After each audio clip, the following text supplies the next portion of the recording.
नमस्कार। कार्यक्रम जनतासँग मुख्यमन्त्रीमा स्वागत छ। म लीलाराज भट्टराई। प्रदेश नम्बर 1 मा कोरोना लागेर निको हुने दर अन्य प्रदेशहरूभन्दा धेरै छ। प्रदेश नम्बर 1 मा 100 जना कोरोना संक्रमित हुँदा 81 जना निको भइरहेको अवस्था छ। तर अस्पतालहरूमा बेडको अभाव छ। समुदाय स्तरमै कोरोना संक्रमण उच्च दरमा फैलिएका कारणले गर्दा अस्पतालहरूमा शय्या पाउन नसकिरहेको अवस्था छ। अस्पतालहरूमा शय्या पाइए पनि सर्जिकल सामग्रीहरूको कालोबजारी र उच्च मूल्यका कारण सर्वसाधारण पीडित भएका छन्। यस्तो अवस्थामा प्रदेश सरकारले कोरोना रोकथाम र नियन्त्रणको लागि के गरिरहेको छ र अब के गर्दैछ त? कार्यक्रम जनतासँग मुख्यमन्त्रीमा आज हामी यही प्रश्नको सेरोफेरोमा रहेर प्रदेश नम्बर 1 का मुख्यमन्त्री शेरधन राईज्यूसँग कुराकानी गर्दैछौँ। मुख्यमन्त्रीज्यू, कार्यक्रममा स्वागत छ। हजुर, धन्यवाद। आरामै हुनुहुन्छ? ठिकै छ। आजको कार्यक्रम भने हामी एउटा रिपोर्टबाट सुरु गर्दैछौँ। प्रदेश नम्बर 1 मा कोरोनाका नयाँ सङ्क्रमित हुनेहरूको सङ्ख्या बढिरहेको छ। सङ्क्रमणको ज्वरो समुदाय स्तरमै पुगेकोले यसको रोकथाम र नियन्त्रण गर्न निकै चुनौती थपिएको छ। तर चुनौतीका बावजुद पनि प्रदेश सरकार कोरोना रोकथाम र नियन्त्रणका लागि परेको छ। सहकर्मी भूमिराज पराजुलीको यो रिपोर्ट। कोरोना संक्रमितको सघन उपचारका निम्ति प्रदेश नम्बर 1 मा सञ्चालित 9वटै कोभिड अस्पतालहरू बिरामीको चाप थेग्न नसक्ने अवस्थामा पुगेका छन्। पछिल्लो समय नयाँ भेरिएन्ट सहितको कोरोना संक्रमणका कारण गम्भीर प्रकृतिका बिरामीहरू बढेसँगै अस्पतालहरू थप बिरामी भर्ना लिन नसक्ने अवस्थामा पनि पुगेका छन्। महामारीका कारण प्रदेश नम्बर 1 मा सञ्चालित 1094 बेड क्षमताका 9वटै अस्पतालका 76% बेडहरू भरिएका छन्। प्रदेशमा सञ्चालित 5 सरकारी र 4 निजी कोभिड अस्पताल तथा स्थानीय तहहरूले निर्माण गरेका अन्य आइसोलेसनहरूमा उपचार भइरहेको प्रदेश 1 सामाजिक विकास मन्त्रालयले जनाएको छ। मोरङको विराटनगर स्थित 96 बेड क्षमताको कोभिड-19 उपचार केन्द्रमा कोरोनाका संक्रमितहरूको उपचार भइरहेको छ। विराटनगर स्थित नोबेल मेडिकल कलेजद्वारा सञ्चालित 197 बेड क्षमताको कोभिड अस्पताल पनि बिरामीले भरिएको छ। मोरङको बुढीगंगा 2 स्थित विराट मेडिकल कलेजद्वारा सञ्चालित 280 बेड क्षमताको कोभिड अस्पताल पनि पूर्ण क्षमतामा सञ्चालन भइरहेको छ। बिरामीको बढ्दो चापलाई दृष्टिगत गर्दै अस्पतालले थप गरेको 50 बेड पनि मंगलबारदेखि सञ्चालनमा आएको छ। यता धरान स्थित बीपी कोइराला स्वास्थ्य विज्ञान प्रतिष्ठानद्वारा सञ्चालित 100 बेडको कोभिड अस्पतालमा पनि सक्रिय संक्रमितको उपचार भइरहेको छ। यस्तै झापाको भद्रपुर स्थित 100 बेड क्षमताको मेची अस्पतालमा पनि संक्रमितको उपचार भइरहेको छ। संक्रमितको उपचारका लागि मेची अस्पतालले 50 बेड एचडीयू र 50 बेड जेनरल वार्ड सहितका सेवा सञ्चालनमा ल्याएको छ। 26 बेड आइसोलेसन सहित सञ्चालनमा आएको धनकुटा अस्पतालमा पनि संक्रमितको उपचार भइरहेको छ। 45 बेड क्षमताको सङ्खुवासभा अस्पतालमा पनि संक्रमितको उपचार भइरहेको छ। अस्पतालमा 11 बेड मात्रै खाली छन्। संक्रमण दर दिनदिनै बढिरहेको विषयलाई दृष्टिगत गर्दै खाँदबारी नगरपालिकाले अस्पताललाई 24 बेड थप्ने निर्णय समेत गरेको छ। यस्तै 200 बेड क्षमताको बीएनसी अस्पतालमा संक्रमितको उपचार भइरहेको छ। कोरोना रोकथाम तथा प्रतिकार्यका लागि प्रदेश नम्बर 1 सरकारले निर्माण गरेको कोरोना जनसुरक्षा कोषबाट 17 करोड बढी रकम खर्च भएको छ। 2077 चैत 11 गते बसेको मन्त्री परिषद बैठकले प्रदेश नम्बर 1 मा कोरोना जनसुरक्षा कोष स्थापना गर्ने निर्णय गरेको थियो।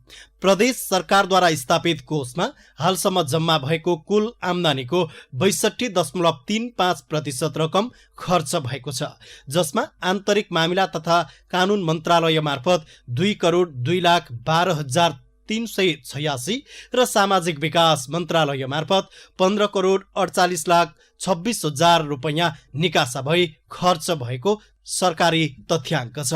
कोरोना रोकथाम तथा न्यूनीकरणका लागि दुवै मन्त्रालय मार्फत विषयगत खर्च मात्र गरिएको प्रदेश सरकारको मुख्यमन्त्री तथा मन्त्री परिषदको कार्यालयले जनाएको छ। कार्यालयका अनुसार विभिन्न प्रयोजनमा सामाजिक विकास मन्त्रालयले कुल आम्दानीको 55.15% रकम खर्च गरेको छ भने आन्तरिक मामिला तथा कानून मन्त्रालयले मात्र 7.19% रकम खर्च गरेको छ। प्रदेश सरकारले खडा गरेको कोषमा चालु आर्थिक वर्षको हालसम्ममा भने 28,07,30,092 रुपैयाँ जम्मा भएको छ, जसमा प्रदेश सरकारले स्वयं 10 करोड रुपैयाँ जम्मा गरेको छ।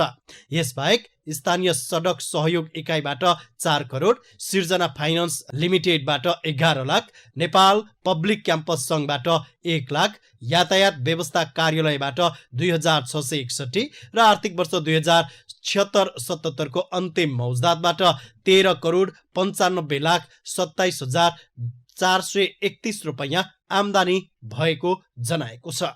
मुख्यमन्त्रीज्यू, अब रिपोर्टबाट पनि धेरै कुरा त थाहा भइ नै हाल्यो। सरकारले कोभिड सङ्क्रमणका लागि बेड आइसियु भेन्टिलेटरको प्रबन्ध गरेको पनि छ, तर त्यो सङ्ख्या अनुसार चाहिँ सञ्चालन हुन नसकेको भनेर चाहिँ विपक्षी दलहरूले भनिराखेका छन् नि। खास अवस्था के हो? कोभिड-19 को यो दोस्रो वेभ जसको सङ्क्रमणले अहिले जनजीवन आक्रान्त छ र यसले भयावह चाहिँ रूप लिइराखेको छ र ठुलो महामारी चाहिँ फैलिराखेको चाहिँ अवस्था छ। सर्वप्रथम यस बीचमा कोभिडका कारण आफ्नो ज्यान गुमाउने सबैप्रति म श्रद्धाञ्जली भन्न चाहन्छु र उपचाररत रहनुभएका सबैलाई शीघ्र स्वास्थ्य लाभको कामना पनि म गर्न चाहन्छु। रिपोर्टबाट पनि धेरै कुराहरू आइ नै सकेको छ र जहाँसम्म चाहिँ निजी र सरकारी अस्पतालहरूमा कोभिडका निम्ति छुट्याइएको चाहिँ बेडहरू पूर्ण रूपमा सञ्चालनमा छैनन् भन्ने कुरा जिज्ञासामा चाहिँ आएको छ।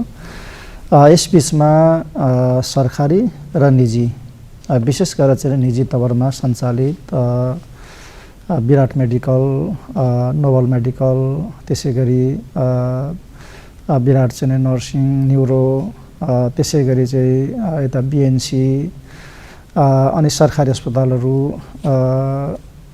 बिपी कोरल स्वास्थ्य विज्ञान प्रतिष्ठान, त्यसै गरी मतलब कोशी, मेची लगायतका प्रमुखहरूसँग मैले एउटा मिटिङ भर्खरै चाहिँ गरेको छु र त्यहाँ चाहिँ विस्तृत रूपमा हामीले चाहिँ छलफलहरू गरेका छौँ र फुल फङ्सनमा ती संयन्त्रहरूलाई सञ्चालन गर्ने कुराको एउटा निष्कर्षसहित सबैलाई त्यो निर्देशन पनि गरिएको छ। आवश्यकता अनुसार अस्पतालहरूलाई, चाहे निजी चाहे सरकारी अस्पतालहरू, मतलब चाहिँ नन कोभिड बिमारीहरूको उपचारको प्रबन्ध पनि हामीले गर्नु छ। त्यसलाई पनि हामीले चाहिँ अहिले कोभिडका नाममा हामीले चाहिँ व्यवस्था गर्ने र उपचार नगर्ने भन्ने कुरा हुँदैन। त त्यस अतिरिक्त चाहिँ कोभिडको जुन मात्रामा सङ्क्रमण बढिराखेको छ, उपचारलाई चाहिँ व्यवस्थित बनाउनको निम्ति चाहिँ हाम्रो ध्यान, दृष्टि अथवा सम्पूर्ण रूपमा संयन्त्रहरू मतलब चाहिँ बढाएर चाहिँ उपचारलाई चाहिँ व्यवस्थित गर्नुपर्छ भन्ने कुरा हामीले चाहिँ गरेका छौँ र अहिले जुन मतलब चाहिँ सङ्ख्यामा बेडहरू चाहिँ अहिले कोभिडका निम्ति छुट्याइएका छन् त्यसलाई तत्काल दोब्बर बनाउने र छिट्टै नै यो मतलब सङ्क्रमणले अझ ठुलो महामारी रूप लिने कुरालाई आङ्कलन गर्दै मैले अघि उल्लेखित गरेका चाहिँ निजी अस्पतालहरूमा कोभिडका निम्ति 500 बेड कम्तीमा डेडिकेटेड मतलब चाहिँ कोभिड उपचार को रूपमा चाहिँ अहिले चाहिँ तयार गर्ने र सरकारी अस्पतालहरूमा पनि जस्तो बिपीमा अनिवार्य मतलब 500 बेड चाहिँ तयार गर्ने कम्तीमा, त्यसपछि कोशी, मेची लगायतमा पनि चाहिँ सङ्ख्यालाई चाहिँ बढाउने र उपचारलाई चाहिँ व्यवस्थित गर्ने भन्ने कुरा हामीले चाहिँ गरेका छौँ र त्यसै अनुरूप अहिले अलिकति त्यो बैठक पछाडि चाहिँ अहिले उपचार व्यवस्थित चाहिँ भइराखेको छ र सबै मतलब संयन्त्रहरू चाहिँ फुल एउटा मतलब चाहिँ फङ्सनमा चाहिँ अहिले आइसकेको अवस्था छ। हजुर, अब मुख्यमन्त्रीज्यूले भन्नुभयो अनुरूपको बेड सङ्ख्या थपेर ती अस्पतालहरूमा कहिलेदेखि चाहिँ सर्वसुलभ ढङ्गले उपचार सुरु हुन्छ? होइन, थप्ने काम र उपचार चाहिँ सेवा दिने काम सुरु भइ नै सकेको छ। खालि त्यति नै सङ्ख्यामा चाहिँ अब कहिले मतलब चाहिँ बेड सङ्ख्याहरू चाहिँ वृद्धि हुन्छ, बढाउने काम हुन्छ भन्ने कुरा चाहिँ अस्पतालहरू त कमिटमेन्ट गरेका छन्। यदि सरकारले हामीलाई केही मतलब चाहिँ अनुदानहरू उपलब्ध गरायो सहयोगहरू गर्यो, सहजीकरणहरू गर्यो भने जुन एउटा दायित्व यो भनेको चाहिँ कुनै सरकारी तौरबाट मात्रै गर्नुपर्ने, सामना गर्नुपर्ने विषय होइन। यो मानव जातिका निम्ति आइपरेको चाहिँ एउटा यो महामारी हो। यो महामारीबाट नागरिकहरूलाई बचाउने जिम्मा हामी सबैको हो। त्यसैले सरकारको जति दायित्व हाम्रो पनि त्यति नै दायित्व भन्ने कुरा चाहिँ निजी अस्पतालहरूले पनि बोध गरेका छन् र केही मतलब चाहिँ सहजीकरणको, केही सहयोगको चाहिँ अपेक्षा चाहिँ उहाँहरूले गर्नुभएको छ र त्यसमा हामीले वचन पनि दिएका छौँ र हामीले यस प्रदेशबाट सङ्घीय सरकार त्यहाँको सिसिएमसीसँग हामीले चाहिँ प्रस्तावहरू पनि हामीले चाहिँ गरेका छौँ। किनकि यो सङ्क्रमण जसरी बढिराखेको छ र बेड नपाएर चाहिँ बस्नुपर्ने अवस्था सिर्जना कतिपय अस्पताल हुँदैछ, यो बाहिर सूचनाहरूमा पनि समाचारमा पनि आइराखेको छ। यसलाई ध्यानमा राखेर चाहिँ त्यो खालको उपचार नपाउने खालको स्थिति नहोस् भन्नका निम्ति सबै अस्पतालहरूले तत्कालै कति सङ्ख्या बढाउन सकिन्छ नन कोभिडहरूलाई पनि उपचार गर्ने प्रबन्ध गर्दै बाँकी बेडहरू चाहिँ कोभिडका निम्ति नै छुट्याएर उपचार चाहिँ सुरु गर्न भनेर हामीले चाहिँ भनेका छौँ। त्यसै अनुरूप नै अहिले सबैले चाहिँ कामहरू चाहिँ गरिरहेका छन्, उपचार सेवाहरू दिइराखेका छन्। भनेपछि अहिले जुन किसिमले बेड नपाउने समस्या छ त्यो बेड नपाउने समस्याको अन्त्य चाहिँ चाँडै हुनेछ प्रदेश नम्बर 1? चाँडै हुन्छ। हामीले त्यसै प्रकारले नै बैठक हामीले चाहिँ गरेका छौँ र निर्णय पनि हामीले गरेका छौँ सबैको चाहिँ उपस्थितिमा। त्यसो हुँदाखेरि चाहिँ अहिले जस्तो यस प्रदेशका मात्रै होइन, देशका विभिन्न भागहरूबाट पनि मतलब यहाँको चाहिँ अस्पतालहरूमा उपचार गर्न आउने त्यो सङ्ख्या पनि बढिराखेको छ। कोही हेलिकप्टरको माध्यमबाट आइराखेको चाहिँ देखिन्छ, कोही मतलब अन्य एम्बुलेन्सको माध्यमबाट आइराखेको देखिन्छ। कि मैले सुनिरहेको छु कि मतलब हाम्रो छिमेकी मुलुक चाहिँ भारत दक्षिणतर्फबाट पनि कतिपय नागरिकहरू चाहिँ कोभिड मतलब सङ्क्रमित बिमारीहरू उपचारको निम्ति चाहिँ आइराखेका छन् भन्ने सूचनाहरू हामीले चाहिँ प्राप्त गरिराखेका छौँ। त्यसैले चाहिँ यी सबै कुरालाई समेत ध्यानमा राखेर अब हामीले चाहिँ बेडको कुरा भयो, त्यसपछि अक्सिजनको कुरा भयो, त्यसपछि भेन्टिलेटरको कुरा भयो, त्यसपछि अरू मतलब चाहिँ उपचारसँग सम्बन्धित स्वास्थ्य चाहिँ सामग्रीहरू, उपकरणहरू, औषधिहरू यी सबै कुराहरूको चाहिँ प्रबन्धको बारेमा चाहिँ हामीले व्यापक चाहिँ छलफल गरेर त्यसै प्रकारले व्यवस्थापन चाहिँ गर्दै र आपसमा चाहिँ राम्रो मतलब चाहिँ समन्वय गर्दै सबै सूचनाहरू चाहिँ अपडेट गर्दै हामी चाहिँ गइराखेका छौँ र हामीले सम्भावित परिस्थितिको आङ्कलन समेत गरेर त्यसैको तयारीका कामहरू पनि हामीले आन्तरिक रूपमा चाहिँ गरिरहेका छौँ। जस्तो हामीले सीमा नाकाहरूलाई टोटल्ली कडा गर्ने कुरा हामीले सुरुमै गऱ्यौँ, अहिले पनि हामीले त्यो कुरा हामीले चाहिँ गरेका छौँ। त्यसपछि आवश्यक होल्डिङ सेन्टरहरू तयार गर्नको निम्ति हामीले बजेट हामीले पठाइ नै सक्यौँ। हामीले प्रत्येक मतलब जिल्ला अस्पतालहरूमा चाहिँ कम्तीमा पनि 20-20 बेडको चाहिँ उपचार कक्षहरू तयार गर्नको निम्ति पैसा रिलिज गर्ने काम हामीले चाहिँ गरिसक्यौँ। हामीले मतलब अनुगमनको पाटो अनि त्यसपछि उपचार यी लगायत सबै कुराहरूलाई चाहिँ अलिकति चुस्त प्रभावकारी बनाउन सकियोस् हामीले 14वटै मतलब जिल्ला प्रशासन कार्यालयहरूलाई पनि हामीले बजेट चाहिँ रिलिज गरेका छौँ। एवं प्रकारले हामीले चाहिँ सकेसम्म यो सङ्क्रमणको चेन कसरी ब्रेक गर्ने, हुन त यो अब पब्लिक मतलब जनस्तरमा गइसक्यो, यो अब यसको चेन अब कहाँ मतलब ब्रेक गर्ने भन्ने कुरा नै रहेन, यो समुदाय स्तरमा गइसक्यो, यो अहिले पहाडमा पनि उत्तिकै पुगिसक्यो, अब जताततै यो फैलिसकेको चाहिँ अवस्था छ। त्यसो हुँदाखेरि चाहिँ सकेसम्म कसरी मतलब चाहिँ कोभिडको रोकथाममा नियन्त्रण यसको उपचारमा चाहिँ चुस्त रूपमा प्रभावकारी रूपमा जुट्न सकिन्छ, त्यसमा हामी सम्पूर्ण निजी क्षेत्र र सबै जुटेर चाहिँ अहिले हामी लागिरहेका छौँ। अब अहिले कस्तो देखियो भने एउटै घरमा 5-6 जना बिरामी भएको पनि अवस्था छ, अस्पताल लानै पर्ने अवस्था सिर्जना भइसकेपछि कसले अस्पताल लगिदिने भन्ने समस्या छ। अब मान्छे खोजेर अस्पताल पुर्याउन लगाइसक्दा पनि बेड नपाएर चाहिँ फेरि फर्काउनु पर्ने अवस्था छ। सर्वसाधारणको गुनासो चाहिँ के छ भने हामीले बेड पाइएन भने कहाँ खबर गर्ने, कसले सहजीकरण गरिदिनुहुन्छ भन्ने चाहिँ उहाँहरूको चाहिँ जिज्ञासा छ। र आरोप पनि के छ भने अलिक ठुलाबडा सोर्स लाग्नेहरूले चाहिँ बेड पाइहाल्ने, हामी सर्वसाधारण चाहिँ एकदमै मारमा पर्यौँ भन्ने छ मुख्यमन्त्री। यो गुनासो विगतमा अघिल्लो चरणमा पनि आएको गुनासो हो, यो अहिले पनि आइराखेको गुनासो नै हो यो। अब यसलाई हामीले अझ चुस्त रूपमा व्यवस्थित गर्नको निम्ति चाहिँ एउटा बेग्लै एउटा सूचना प्रणालीको चाहिँ विकास गर्ने हामीले निर्णय गरेका छौँ।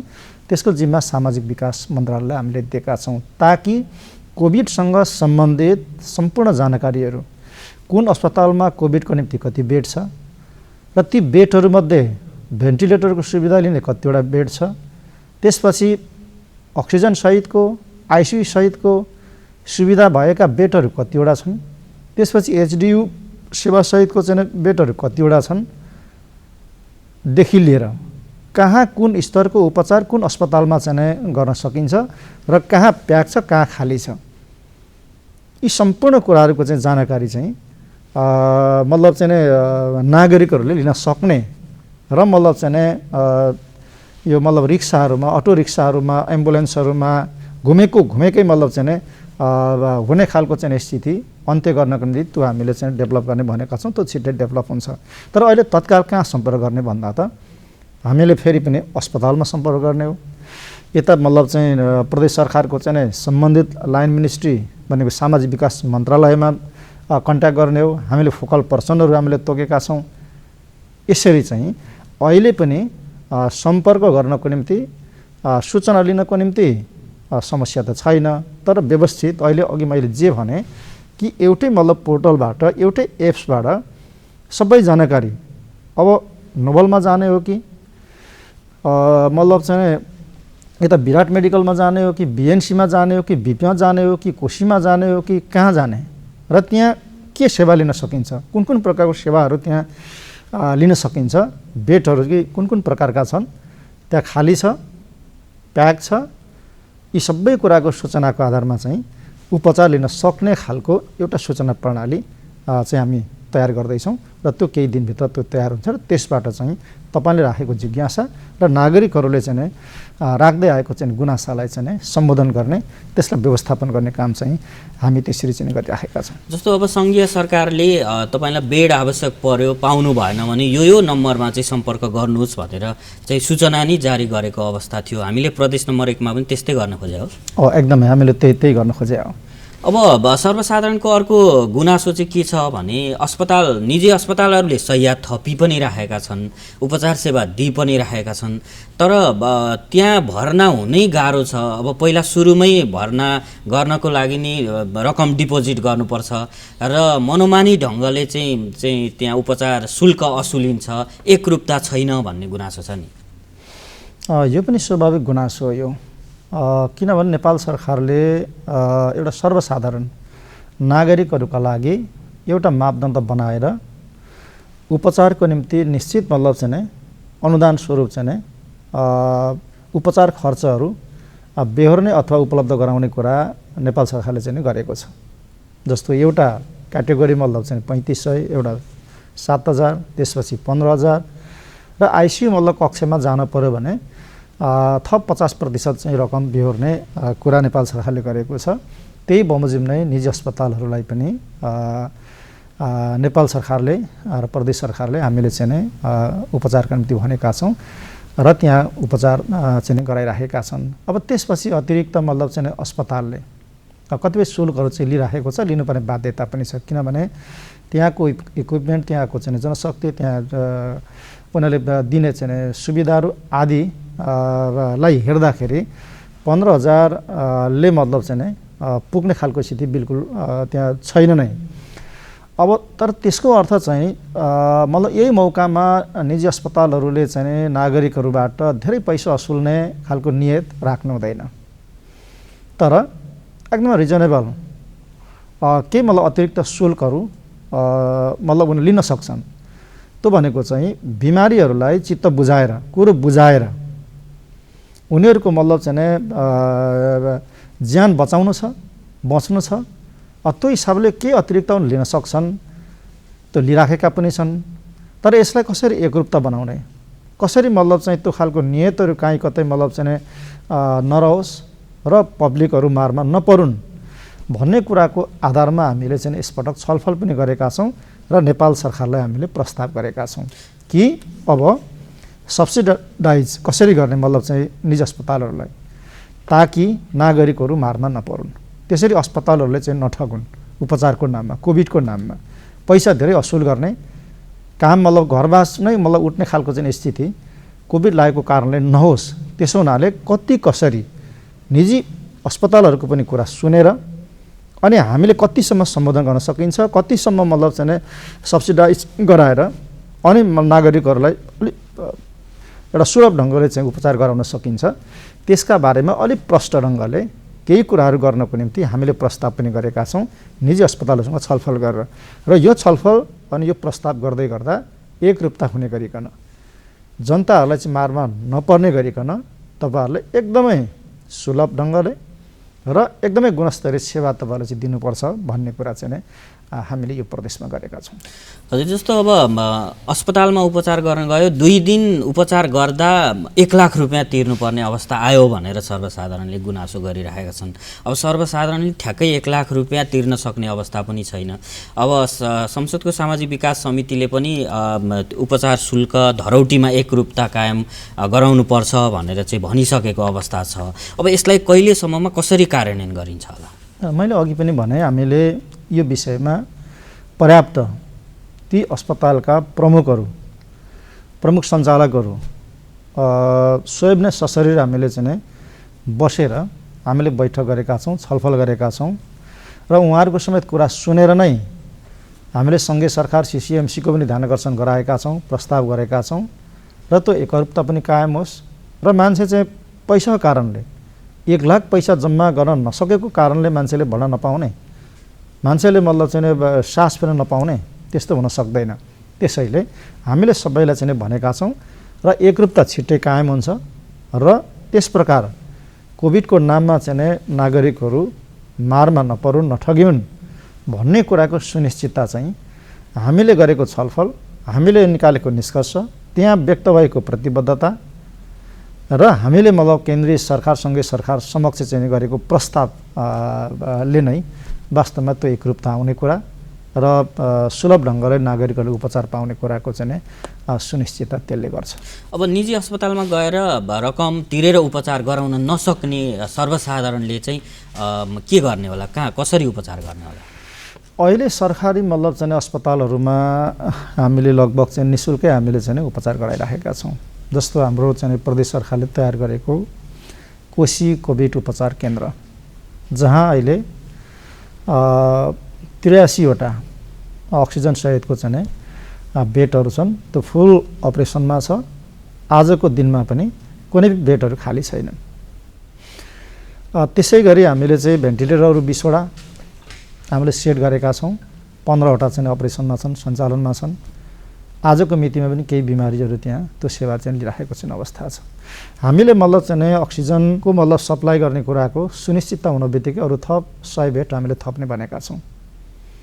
यसरी मेची अस्पताल, अब कोशी, अब धनकुटा, यी विभिन्न मतलब जिल्लाहरूमा चाहिँ त्यस्ता प्रकारका बिमारीहरू जो निजी अस्पतालमा गएर उपचार गर्न सक्दैनन्, उनीहरूको त्यो खालको मतलब आर्थिक चाहिँ अवस्था छैन भनिसकेपछि त्यो तहको त्यो वर्गको मतलब चाहिँ उपचार चाहिँ यस प्रकार ती उपचार केन्द्रहरूबाट चाहिँ सरकारले चाहिँ गरिराखेको चाहिँ अवस्था छ। प्रदेश नम्बर 1 को मात्र होइन, देशकै एउटा आशाको केन्द्र भनेको बिपी कोइराला स्वास्थ्य विज्ञान प्रतिष्ठान हो।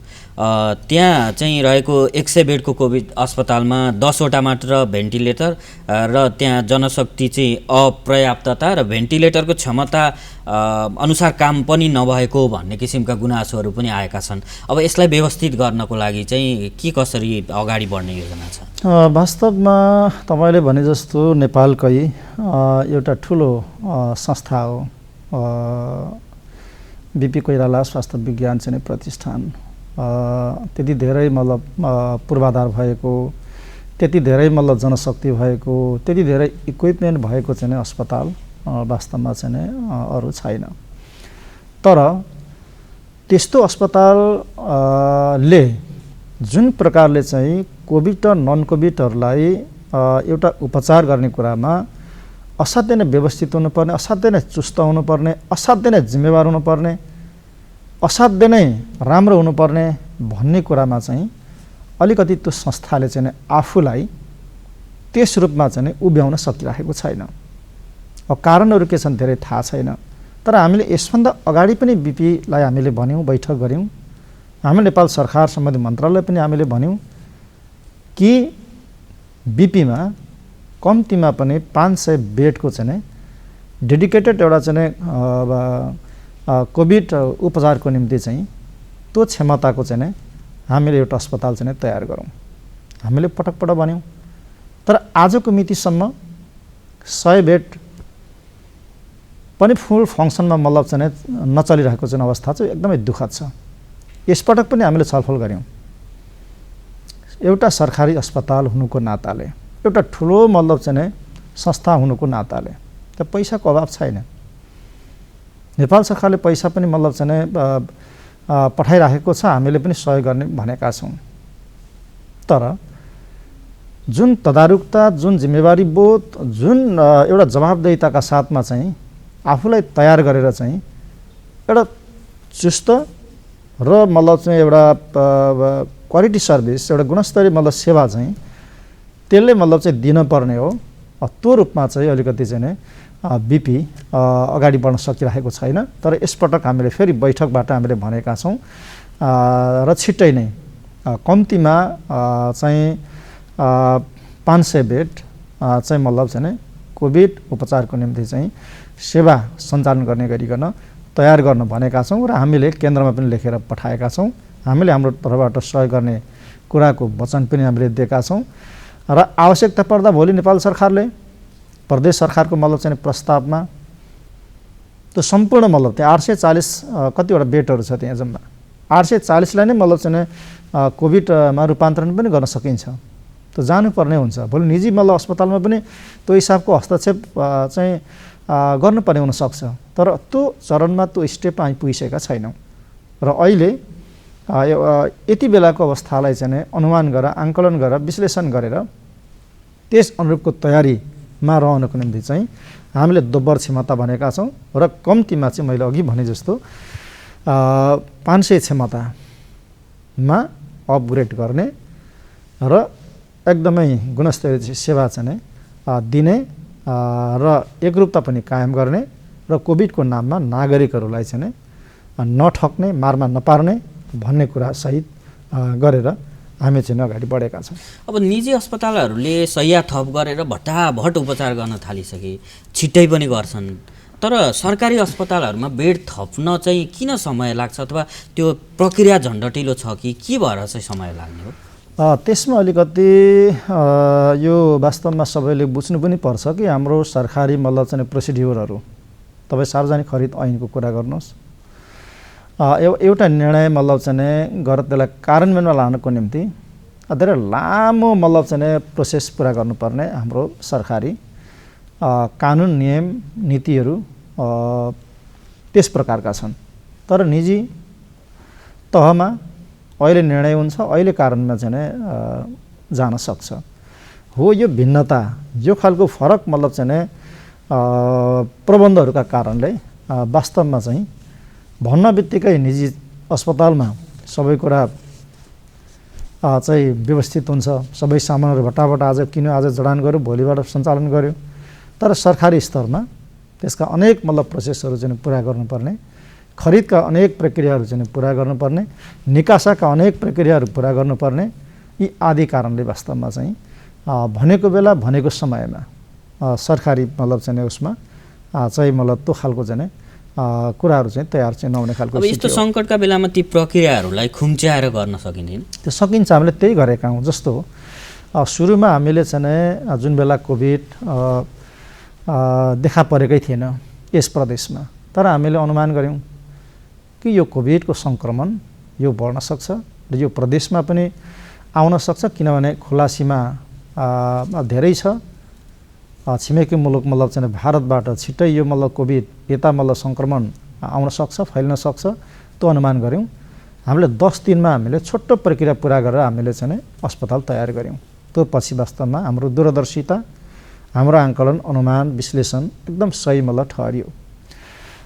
केही त्यस्ता छोटा प्रक्रियाहरू अपनाएर जान सकिन्छ, तर त्यो गर्दा गर्दै पनि प्राइभेट सेक्टर र हाम्रो मतलब सरकारी सेक्टरमा चाहिँ अलिकति मतलब समय चाहिँ लाग्छ नै। मुख्यमन्त्रीज्यूले पनि भनिसक्नु भएको छ र रिपोर्टमा पनि सुनियो प्रदेश सरकारले कोरोना रोकथाम र नियन्त्रणमा गरिरहेका कार्यहरूको बारेमा। तर अब प्रमुख प्रतिपक्षी दल काङ्ग्रेसले पत्रकार सम्मेलन गरेर नै प्रदेश सरकार चाहिँ कोरोना नियन्त्रण र रोकथाममा असफल भयो भनेर चाहिँ भनेको अवस्था छ नि। यस्तो अवस्थालाई मुख्यमन्त्रीज्यूले कसरी चाहिँ विश्लेषण गर्नुहुन्छ? यो नेपाली कङ्ग्रेसले निर्वाह गर्ने धर्मको कुरा हो यो। किनभने प्रमुख विपक्षी दल हुनुको नाताले अथवा विपक्षीय एउटा चाहिँ दल हुनुको नाताले त्यो नभनिकन नेपाली कङ्ग्रेसले आफ्नो धर्म निर्वाह गर्न सक्दैन। उसले यो बाहिर भन्नै पर्छ, उसले सरकारको आलोचना गर्नै पर्छ उसले। यदि त्यसो भनेन भने नेपाली काङ्ग्रेस हुनुको मतलब कुनै अर्थ हुँदैन। त्यस मानेमा म त्यसलाई एउटा सकारात्मकै लिन्छु। तर यथार्थमा त्यो वक्तव्य अथवा त्यो प्रतिक्रियाको केही पनि अर्थ छैन। हामीले जति सक्ने हो, हामीले जति गर्नुपर्ने हो त्यो डे वानदेखि हामी चाहिँ गरिरहेका छौँ। एक दिन पनि हामी यताउता गएर जिम्मेवार भएर कोभिडप्रति मतलब चाहिँ नजरअन्दाज गरेर हामी बसेका छैनौँ। त्यसै त्यो कुरा नेपाली कङ्ग्रेसलाई राम्रो थाहा छ, नेपाली कङ्ग्रेसको संसदीय दललाई राम्रो थाहा छ सरकारले के गरिराखेको छ, एकदम राम्रो गरेको छ। हामीहरू बसेको बेला एकदम प्रशंसा हुन्छ नेपाली कङ्ग्रेसले सरकारले गरेको कोभिड उपचार रोकथाम नियन्त्रणमा चालेका कदमहरू, गरेका कामहरूको प्रशंसा चाहिँ गर्नुहुन्छ सबैले। तर अब बाहिर त किन राजनीति त गर्नु पर्यो। अब केमा राजनीति गर्ने भन्दा त ल यत्रो महामारी फैल्यो चाहिँ सरकारले चाहिँ केही गरेन, नियन्त्रण गरेन। अब सरकारको मात्रै काम होइन नि, यो त महामारी हो, यसले सबैलाई छोड्दैन भनिसकेपछि त यसमा सबै जिम्मेवार लाग्ने हो। को नेपाली काङ्ग्रेस, को एमाले, को के जाति केन्द्र। त्यसैले हामीले सक्दो सबैले चाहिँ लाग्ने हो। यहाँ आलोचना गर्ने, विरोध गर्ने, यो भएन त्यो भएन भनेर चाहिँ घरमा बस्ने, त्यस प्रकारको कुराले चाहिँ जिम्मेवारी चाहिँ पुर्याउन सक्दैन, कर्तव्य चाहिँ पुर्याउन सक्दैन। त्यसैले यसका बारेमा के भन्छु भन्दा नेपाली कङ्ग्रेसले आफ्नो धर्म निर्वाह गर्नुपर्छ। विपक्षी हुनुको नाताले त्यो धर्म निर्वाह गरेको कुरामा मेरो कुनै धेरै त्यस्तो चाहिँ टिप्पणी छैन। हजुर, अब प्रतिपक्षी दलहरूले कोरोना रोकथाम र नियन्त्रणमा सरकारले प्रभावकारी काम गर्न सकेन भनेर आलोचना गरिरहेका छन्। विश्वको उदाहरणले पनि के देखाएको छ भने महामारी सरकारको एकल प्रयासले मात्रै नियन्त्रण भएको छैन।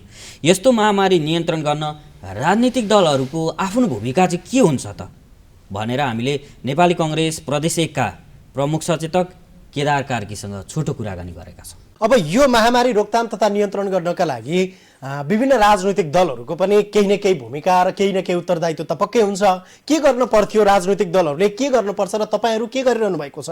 राजनीतिक दलहरूले गर्नुपर्ने कुरा के हो भने हामी चाहिँ भोट माग्न जाने बेलामा जनताको प्रति दिन्छौँ, जनतालाई पुरै सुरक्षा दिन्छौँ, शान्ति सुव्यवस्था कायम गरिदिन्छौँ, आर्थिक परिवर्तन गरिदिन्छौँ, सामाजिक परिवर्तन गरिदिन्छौँ, शैक्षिक परिवर्तन गरिदिन्छौँ।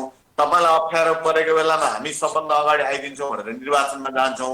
निर्वाचनमा मात्रै होइन, कुनै पनि सत्ता परिवर्तन गर्ने बेलामा या हामीले हिजो राज्य सत्ता परिवर्तन गर्ने बेला पनि जनआकाङ्क्षा अनुसार सत्ताधारीहरूले काम गरेनन्। त्यस कारणले यो सत्ता फालेर हामी जनताले छानेको सत्ता ल्याएपछि हामी काम गर्छौँ भनेर जब जनताको हामी जान्छौँ, जनतालाई सडकमा उतार्छौँ, जनताको छातीमा गोली ठोकाएर अनि फेरि राज्य सत्तामा हामी पुग्छौँ भने हामीले के कुरा बुझ्नुपर्छ भने जनतालाई अप्ठ्यारो पर्छ, हामी बाहिर निस्किनुपर्छ भन्ने कुरा हामीले बुझ्नुपर्छ। यो महामारीमा जति सकिन्छ चेतना फैलाउने काम, जति सकिन्छ मानिसहरूको मनोबल बढाउने काम, जति सकिन्छ मानिसहरूलाई स्वास्थ्य सुविधा दिने काममा लाग्नुपर्छ।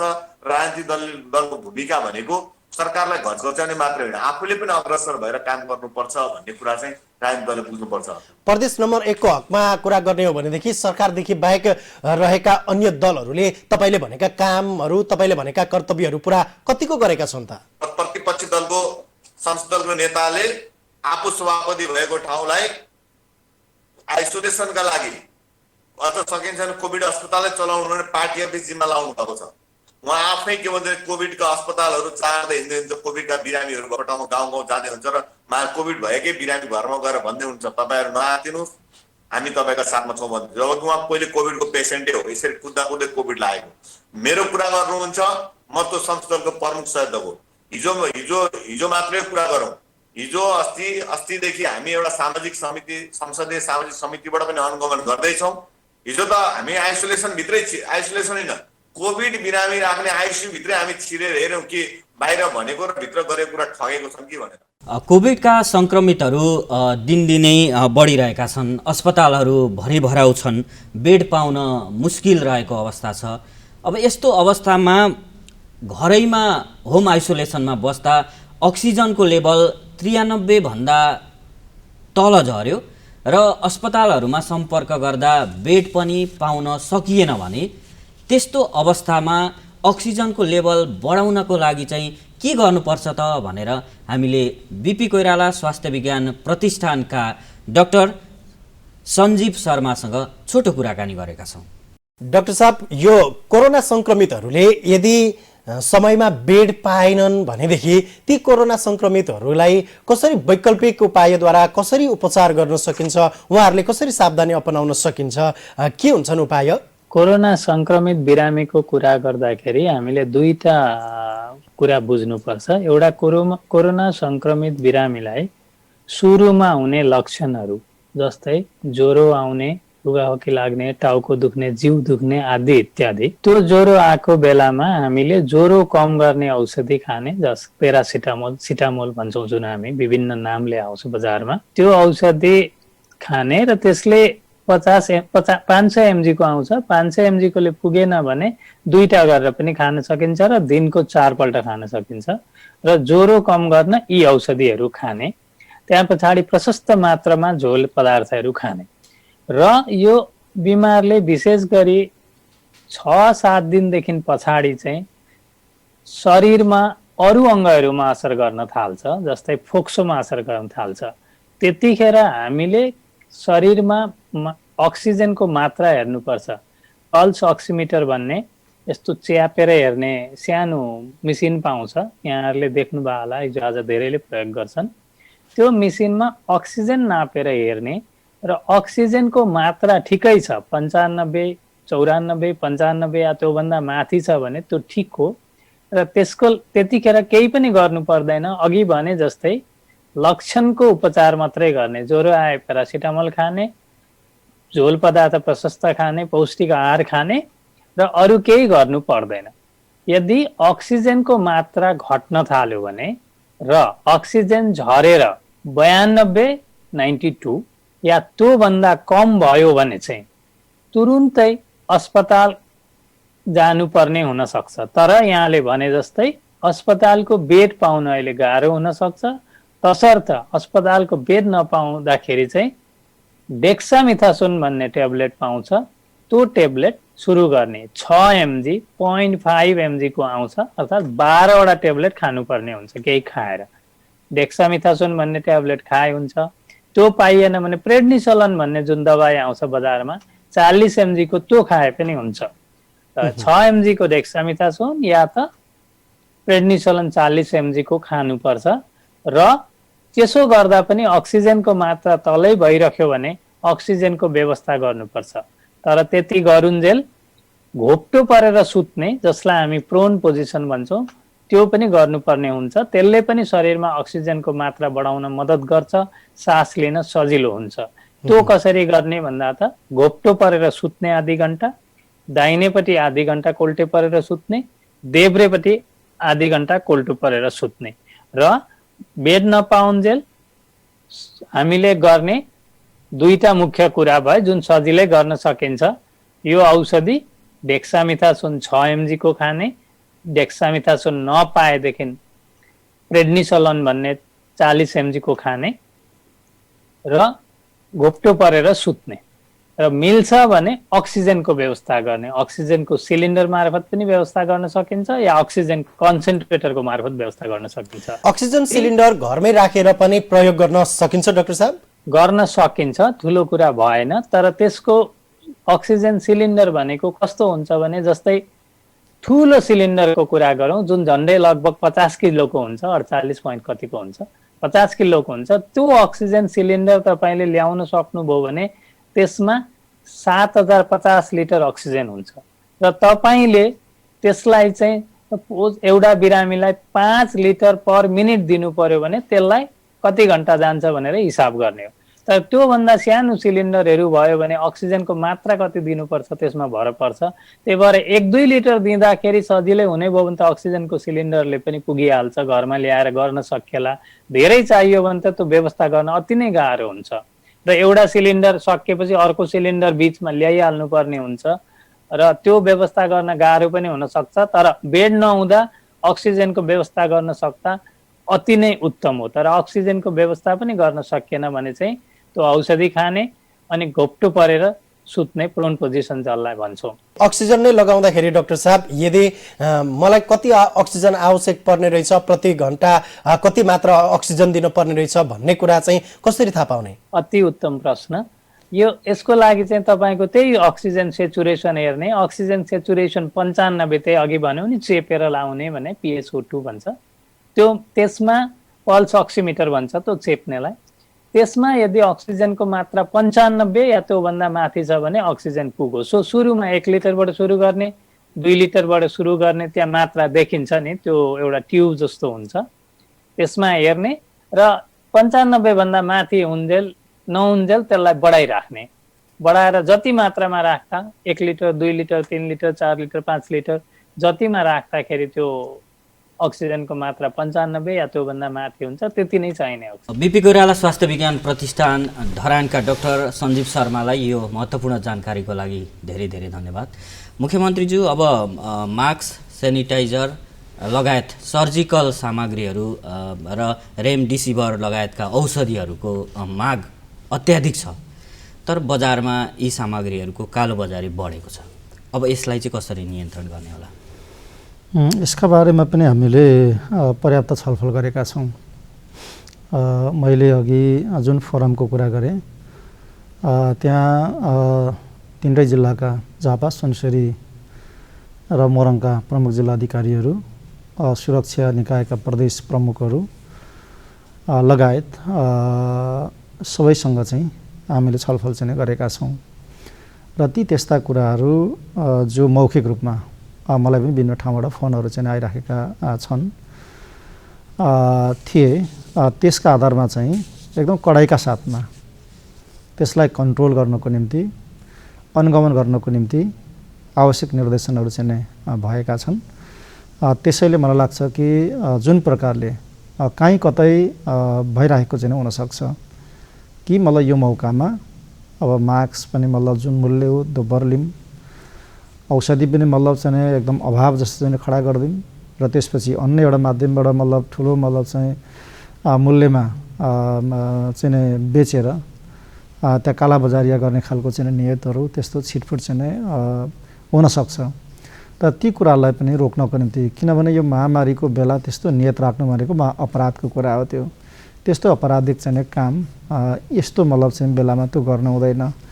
त्यसैले चाहिँ चाहे मास्क, सेनिटाइजर, अन्य औषधिहरू को मतलब चाहिँ कुराको सन्दर्भमा कृत्रिम अभाव खडा गरेर कालोबजारिया गर्ने वा अन्य हिसाबले मतलब चाहिँ यो मौकामा चाहिँ दोब्बर तेब्बर मूल्य लिएर चाहिँ पैसा कमाउने भन्ने खालको चाहिँ नियत यो राख्ने कुरा यो अपराधपूर्ण मतलब चाहिँ कार्य हो र यसलाई नियन्त्रण गर्दै अनुगमन गर्ने हो।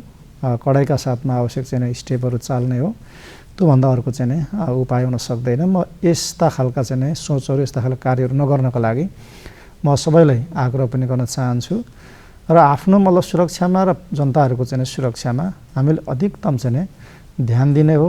हामीले सावधानी चाहिँ अपनाउने हो र हामीले अब के मतलब सहयोगहरू जुटाउन सकिन्छ सहयोगहरू जुटाउने हो। त्यो खालको सचेतना फैलाउने हो। यस कुरातर्फ चाहिँ म सबैको ध्यान आकर्षण गराउन चाहन्छु। अब अहिले अस्पताल भर्ना भएका धेरै बिरामीहरूलाई यो रेमडेसिभिर औषधि र प्लाज्माको आवश्यकता चाहिँ पर्ने गरेको पाइयो।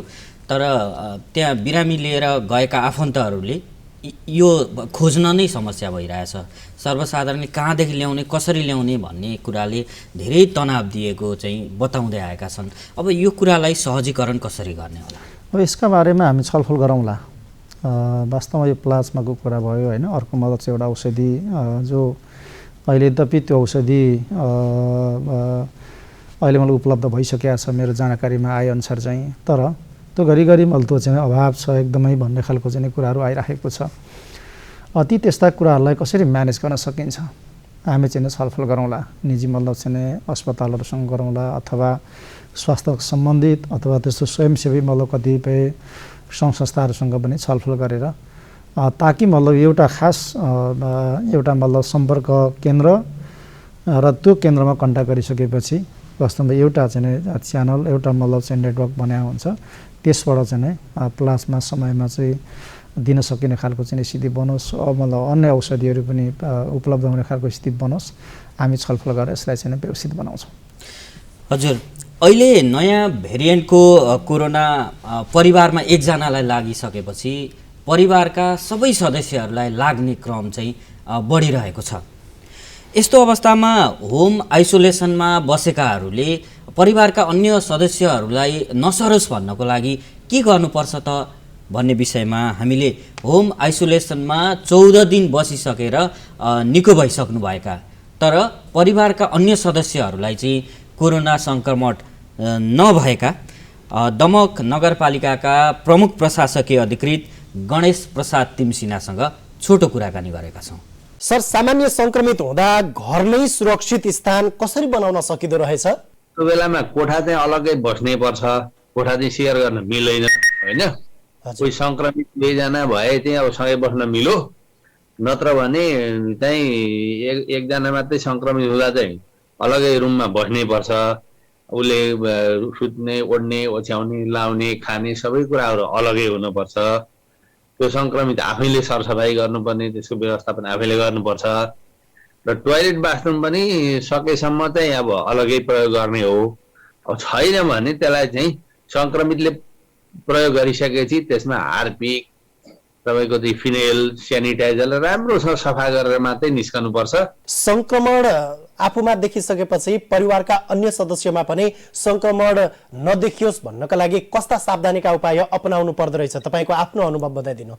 मेरो घरमा अरू धेरै परिवार छैन होइन, एकजना चाहिँ मेरो श्रीमती र एकजना चाहिँ हाम्रो एकजना बहिनी छ, सहयोगी बहिनी। अन्त उहाँहरूसँग चाहिँ अलगै भएर चाहिँ मैले आफ्नो जुन गर्नुपर्ने कुराहरू म आफै गरेँ।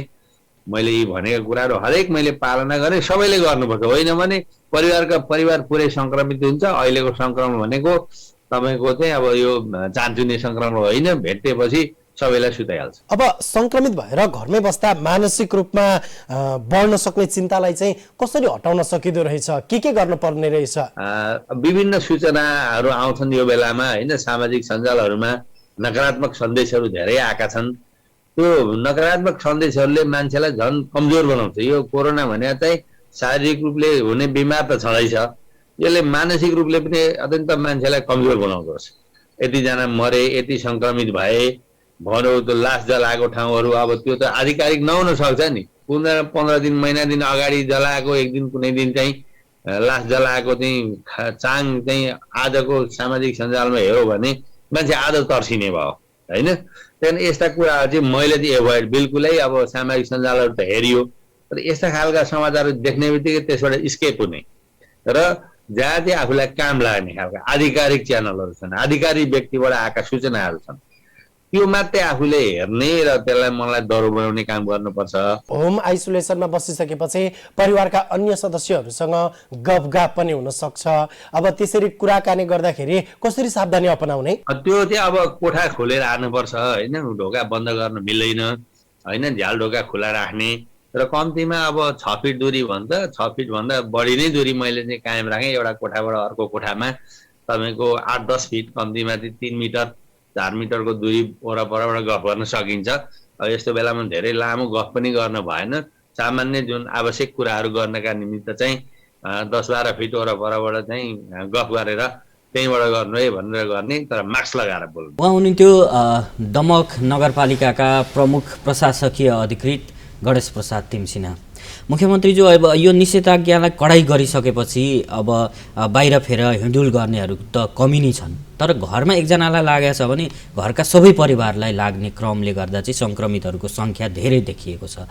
अब यो घरमा बसिरहेका सङ्क्रमितहरूले कसरी बस्ने, के गर्ने र उहाँहरूको निगरानी लगायत उहाँहरूलाई चाहिँ सान्त्वना दिने कामको लागि चाहिँ के भइरहेको? यसमा चाहिँ आफै सचेत हुने कुरा नै मुख्य कुरा हो।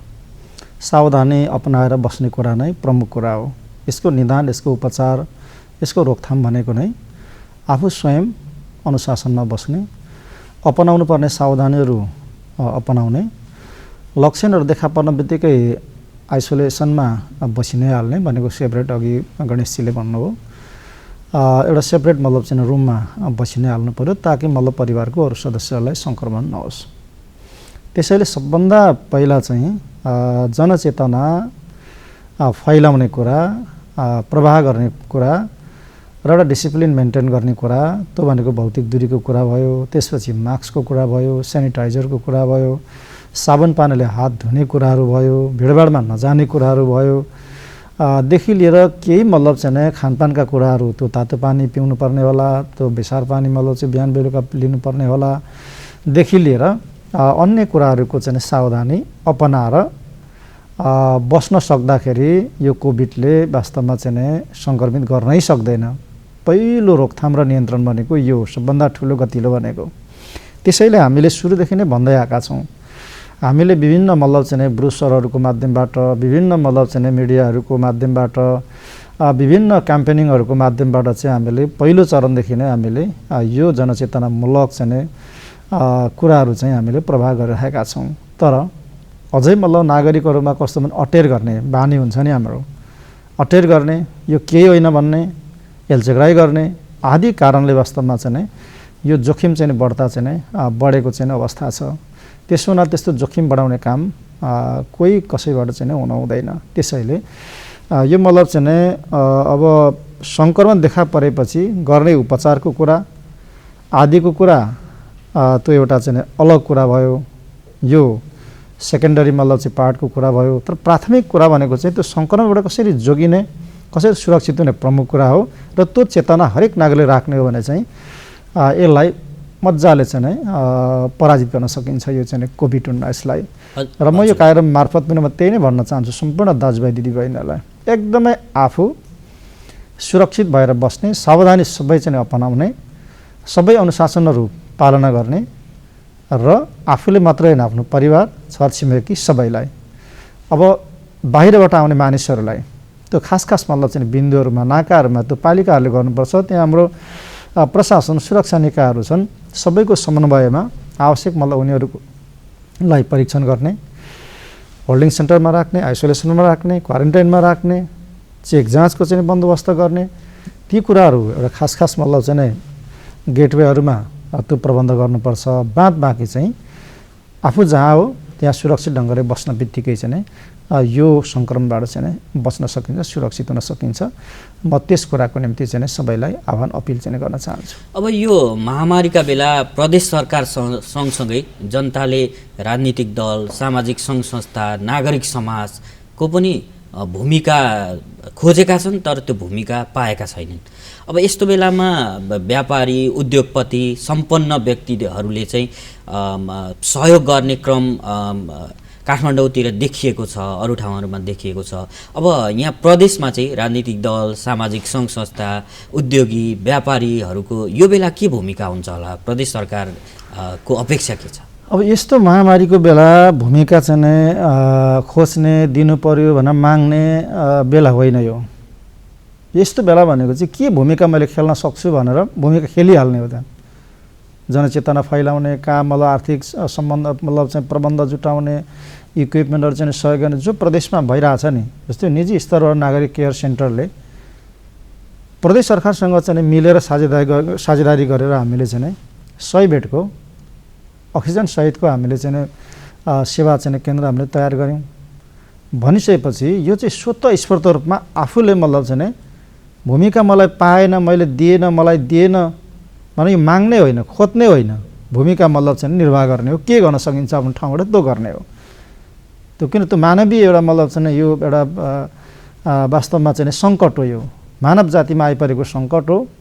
त्यो जम्मैमा त्यो यो कुनै वर्गमा, समुदायमा, यो पार्टीमा, त्यो पार्टीमा भन्ने होइन, यो सबै मानव जातिमा आइपरेको सङ्कट भएको हुनाले यो सङ्कटलाई सामना गर्न 1 सेकेन्ड पनि मतलब चाहिँ यताउता नगरिकन हामी चाहिँ यो जुटि नै हाल्नुपर्छ। त्यसमा सरकारसँग, सबै क्षेत्रसँग जो हामीले एकत्रमा गरि पनि रहेका छौँ, सङ्घ, प्रदेश, स्थानीय तह, त्यसमा निजी क्षेत्र, सबै सङ्घ संस्था, सबै मतलब चाहिँ नागरिक मतलब चाहिँ समाज, यही हिसाबले चाहिँ हामी जुटिरहेका छौँ। त्यसैले मैले के भन्न चाहन्छु भने अब प्रदेश सरकारले यो गरेन, त्यो गरेन भनेर आलोचना गर्ने अथवा सरकारले कुनै भूमिकै दिएन, ठामै दिएन, त्यसो भनेर बस्ने चाहिँ बेला होइन। सबैले अब चाहिँ एउटा सँगसँगै चाहिँ कसरी प्रभावकारी चाहिँ भूमिका खेल्न सकिन्छ, सरकारलाई फिडब्याक दिनु पर्यो, अब चाहिँ सहयोग गर्नु पर्यो, साथ दिनु पर्यो, सबै ठाउँमा चाहिँ जुट्न पर्यो, आफ्नो आफ्नो ठाउँमा त्यो हिसाबले जुट्ने बेला हो। त्यसैले बिना मतलब सङ्कोच, बिना आग्रह, बिना पूर्वाग्रह यसमा चाहिँ खुल्ला दिलले, किन यो चाहिँ राजनीति यसमा चाहिँ छैन, यहाँ केही मतलब त्यस्तो चाहिँ फाइदा बेफाइदाको चाहिँ कुरा छैन, यो त मानव जीवनको चाहिँ रक्षाको कुरा हो। यो रक्षाका निम्ति चाहिँ सबैले आफ्नो ठाउँमा जुट्ने कुरा हो। यसका निम्ति म सबैलाई चाहिँ त्यही हिसाबले म आह्वान गर्छु। यस्तो महामारीको समय अति व्यस्तताका बावजुद पनि यो कार्यक्रमलाई समय उपलब्ध गराइदिनु भएकोमा मुख्यमन्त्रीज्यूप्रति हार्दिक आभार व्यक्त गर्न चाहन्छु। धन्यवाद छ। कार्यक्रम सुन्नुहुने र हेर्नुहुने तथा कार्यक्रममा प्रश्न गर्ने र हाम्रा प्रश्नको जवाफ दिनुहुने अन्य अतिथिज्यूहरूलाई पनि धेरै धेरै धन्यवाद दिन चाहन्छु। कार्यक्रम उत्पादन समूहका साथीहरू भूमिराज पराजुली, सुमन पुरी र सम्पूर्ण प्राविधिक साथीहरूलाई पनि धेरै धेरै धन्यवाद दिँदै आजको कार्यक्रम जनतासँग मुख्यमन्त्रीबाट कार्यक्रम सञ्चालक म लीलाराज भट्टराई बिदा माग्छु। नमस्कार।